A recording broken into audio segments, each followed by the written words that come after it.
안녕하십니까. 황태순TV의 황태순입니다. 2021년 6월 2일 수요일 오후입니다.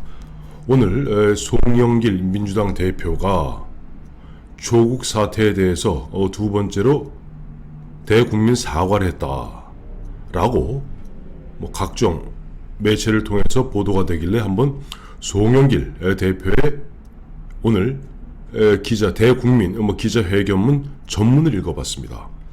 200자 원고지 34장분이더군요. 읽는데도 숨이 확 넘어갈 정도인데 죄송한 얘기입니다만은 오늘 송영길 씨가 했던 것은 조국 사태에 대한 반성, 조국 사태에 대한 사과가 아니었습니다.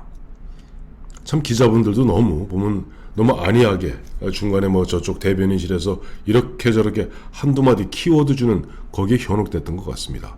전체 읽어보면 한마디로 송영길 씨 조국을 위한 변명, 조국을 위한 옹호, 또 조국을 위한 주변 물타기, 그것 외에는 보이는 게 없었습니다. 한마디로 조국 전 법무장관은 민주당과 좌파 진영에서는 감히 타치할 수 없는 untouchable, 타치할 수 없는 신성불가침의 성역이다 하는 것을 확인할 수 있었습니다. 원고지 200자 원고지 34매 정도면요. 어느 정도 크기냐니까 우리 신문에 보던 칼럼이 200자 원고지 10매입니다. 34매면 거의 3개 분량. 그러니까 신문 한 판, 거의 저 북한에 보면 노동신문에 한 판 사설 실지 않습니까? 그 정도 분량입니다. 장황하게 이런저런 이야기, LH 사건부터 어쩌고 저쩌고 하여튼 숨 넘어가게 쓰고 그 중간에 도합 그저 몇 줄 정도 갖다가 슬쩍 걸쳐놓는데 그나마도 한번 제가 별로 길지 않아요. 그러니까 지금 언론에서는 각종 매체에서는 마치 송영길 민주당 대표가 조국 사태에 대해서 왜 조국 사태에 대해서 두 번째 사과를 하느냐. 첫 번째 사과는 조국 사태 당시에 그 당시 저쪽 광화문에서 들썩들썩 온 국민들이 문재인 퇴진과 조국 구속을 목청 높여 외칠 때 당시 이해찬 대표가 사과하는 척 했습니다만 사과 아니었습니다. 이번에 마침 보니까 어제 6월 1일자죠. 6월 1일자.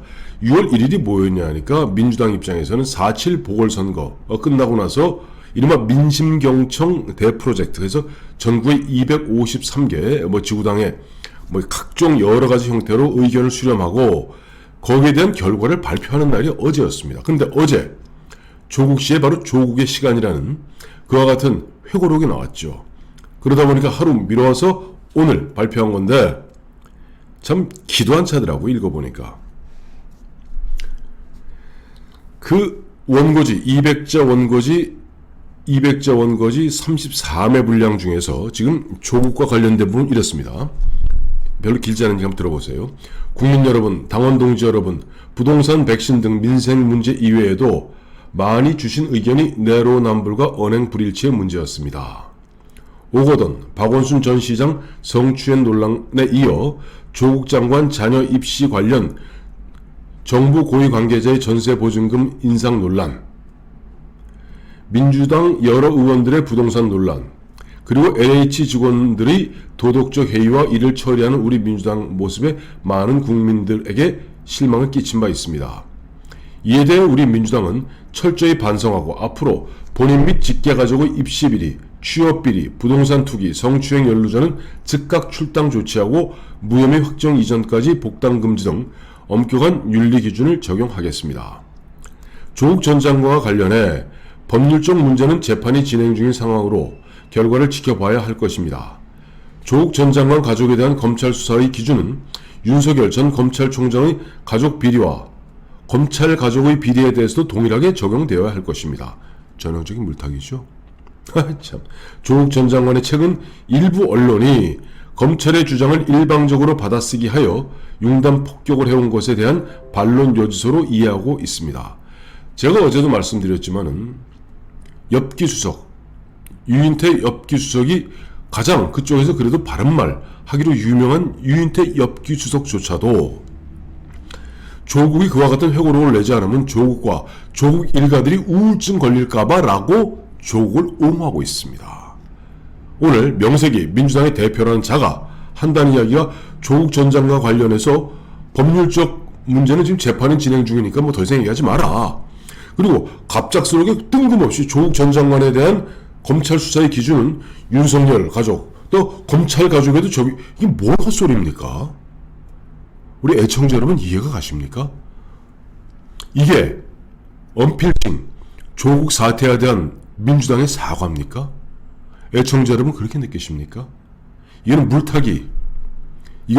물타기 정도가 아니라 이건 눈 가리고 아웅하기, 물타기, 뒤집어 씌우기 전형적인 모습을 다시 한번 답습하고 있는 것뿐입니다. 그리고 조금 더 있어요. 법률적 문제와 별개로 자녀 입시 관련 문제에 대해서는 조국 전 장관도 수차례 공개적으로 사과했듯이, 그러니까 사과해서 끝났다는 얘기죠. 우리 스스로도 돌이켜보고 반성해야 할 문제입니다. 아니 조국이 보면 그런 가짜 스펙하고 그와 같은 했던 거하고 우리 스스로도 마치 우리 모두가 왜 또 물타기 합니까? 송영길 씨. 참 우리 스스로도 돌이켜보고 반성해야 할 문제입니다.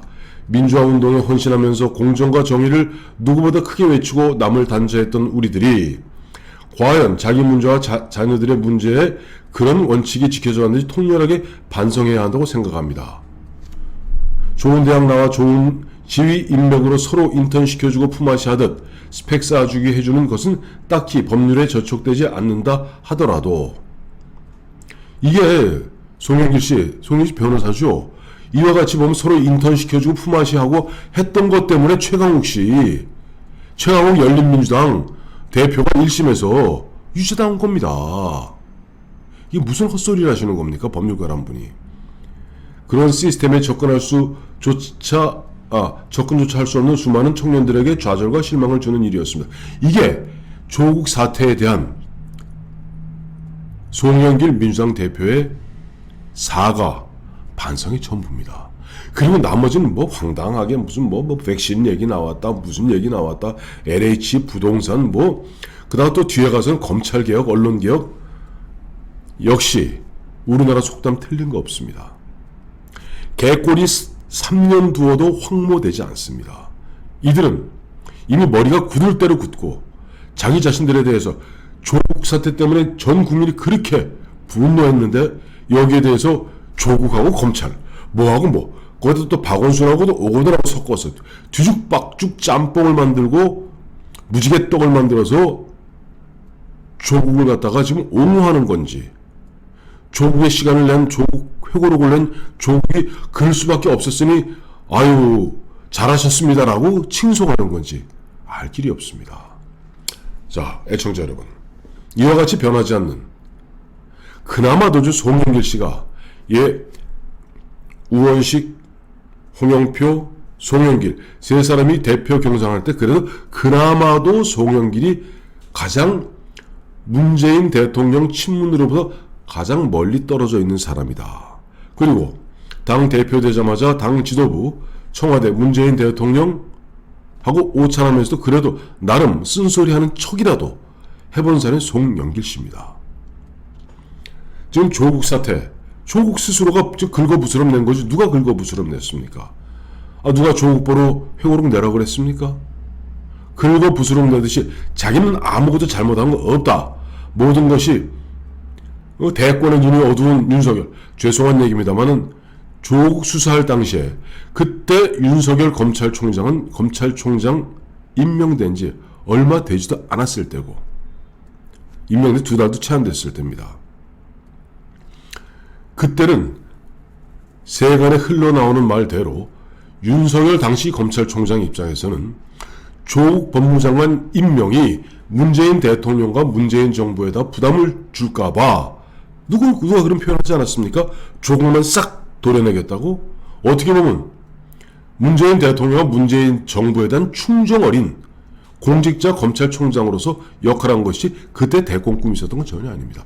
당신들이 윤석열을 갖다 대권 반열에 올려놓은 것 뿐이죠.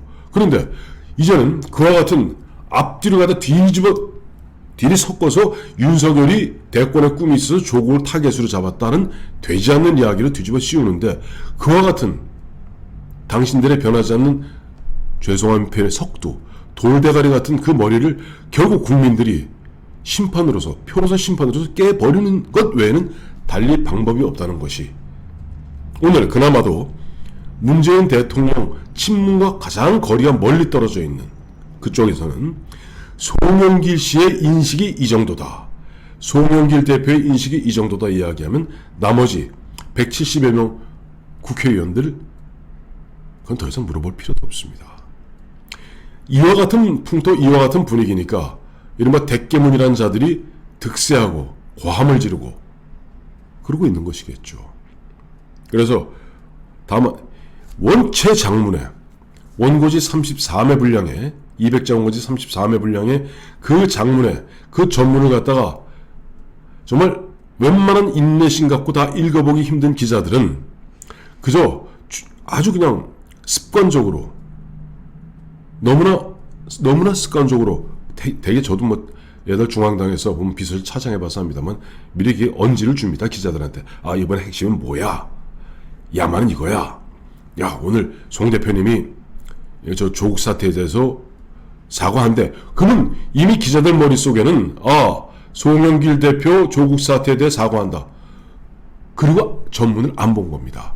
전문을 읽어보면 조국 사태에 대한 조국 사태, 그리고 조국 사태, 그동안 잠잠해졌던 그런 불을 다시 뒤집은 것은 조국 씨가 자기 회고록을 내면서 검찰을 맹비난하고 자기들 아무 잘못 없었다는 듯이, 나는 억울해 죽겠다는 듯이 국민들 그야말로 조금 이 딱지가 가라앉을 만한, 그 생채기에 딱지가 가라앉을 만한 국민들 가슴에 생채기를 다시 뜯고 거기다 식초를 뿌리고 소금을 붓고 문지르는, 그래서 제2의 조국 사태가 번진 겁니다. 감사합니다. 어쨌든 당신들의 그 본질, 당신들의 본성은 결코 바뀔 수 없다는 것을 조국 씨와 그리고 그나마도 그쪽 그룹 내에서 가장 유연하다는 송영길 대표의 오늘 자기들이 이야기하는 조국 제2 조국 사태에 대한 어떤 반성과 사과, 어딜 봐도 반성과 사과는 없었고 오로지 조국을 위한 변명과 조국을 위한 옹호와 조국을 위한 주변 물타기 외에는 발견할 것이 없었다. 한번 기자 여러분도 조금 인내심을 갖고 34쪽에 달하는 원고지 200매짜리 34쪽이 그리 큰 신문지 한 판입니다. 좀 인내심을 갖고 처음부터 끝까지 한번 읽어보시기 바랍니다.